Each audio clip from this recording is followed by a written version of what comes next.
Well, those 500 pages contain a great sort of amount of information and a fascinating insight into how the Central Intelligence Agency was operating in the years after 9/11. Let's have a look at some of the report now, and we can see how the CIA worked itself up to justifying these practices, which of course critics call torture.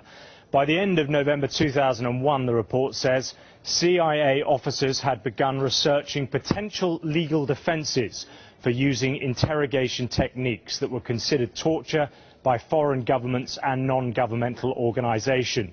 Now, a memorandum went round, we understand, and that stated that the CIA could argue that the torture was necessary to prevent imminent, significant physical harm to persons where there is no other available means to prevent the harm, adding that states may be very unwilling to call the US to task for torture when it resulted in saving thousands of lives. So they are saying that the end, if you like, justified the means.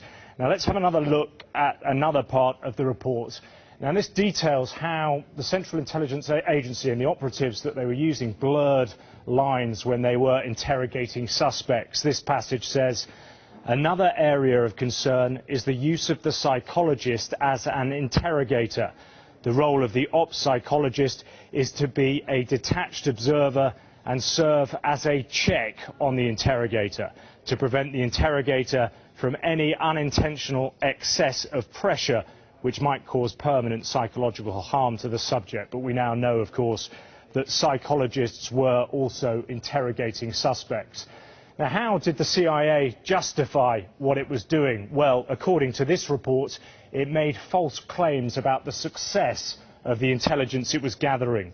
This section says the CIA represented that its enhanced interrogation techniques were effective and produced critical, otherwise unavailable intelligence, which thwarted plots and saved lives. Over a period of years, the CIA provided the identification and thwarting of the Heathrow Airport plot as evidence for the effectiveness of the CIA's enhanced interrogation techniques.